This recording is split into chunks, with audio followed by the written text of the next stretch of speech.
আমরা পাশেও ইন্ডিয়ার বর্ডার আসামি যদি খালকে আজকে আটকে মারা যায় এটা আবার কি প্রশাসন নিবে?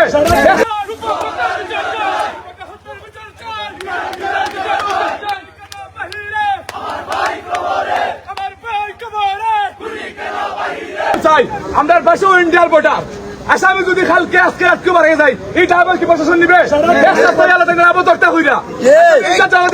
আমরা কি আশ্বাস করতাম লাস্ট 3 দিনে 3টা মার্ডার হয়ে গেছে। কোনো মার্ডারের ভুক্তভোগীর টিমের বাসায় গিয়ে তারা আশ্বস্ত পর্যন্ত করে নাই, গিয়ে বুঝায় নাই যে আমরা মামলা করা ছাড়া কি কোনো তদন্ত করা যায় না, এদের কি একটা দায়িত্ব নয়? এর মতো অবস্থায় প্রশাসনের ওসি চলে গেছেন তিনি ছুটিতে। এটা কি হয়? এসব বিয়ানীবাজার মানুষকে তিনি সব সময় নিউজে বলেন, সাংবাদিককে বলেন যে বিয়ানীবাজার মানুষকে আমরা সর্বোচ্চ নিরাপত্তা দেবো। কোথায় নিরাপত্তা?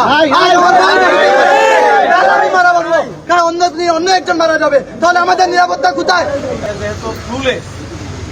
রুলেস মামলাতে আমরা হুট করে একজন মানুষের অ্যারেস্ট করে আনতে পারি না। একটা এভিডেন্স কালেক্ট করতে তো আমাদের সময় লাগবে। আপনারা যেটা বলতে চাচ্ছেন যে আমরা একজন মানুষকে অ্যারেস্ট কেন করলাম, অ্যারেস্ট করবো তার পিছনে তো আমাদের একটা পর্যাপ্ত পরিমাণ এভিডেন্স কালেক্ট হওয়ার পরে আমরাই যে এখন আপনারা যে ধরনের প্রশ্ন করতেছেন, এই ধরনের প্রশ্ন তো একজন মানুষকে অ্যারেস্ট করলে তার পরিবার বা এলাকা সুধী সমাজ আমরা বলতে পারে যে লোকটা যে অ্যারেস্ট করলেন আপনাদের কাছে কি এভিডেন্স আছে বা কিসের ভিত্তি। পরে 24 ঘন্টা পরে বললাম যে না, সে তো এটা জড়িত না, আমাদেরকে একটু সময় দিতে।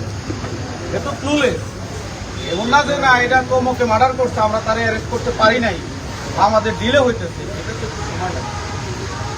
আপনারাও বুঝেন যে এটা ক্লুলেস, ক্লু বের করার জন্য আমাদের কাজ করতে। আপনাদের পক্ষে কোনো কিছুই অসম্ভব না। আপনাদের পক্ষে সবকিছু সম্ভব, আপনারা আন্তরিক হতে হবে। এক সপ্তাহ ধরে আপনাদের করতেছি আমরা, জি শুনতেছি তো বলেন।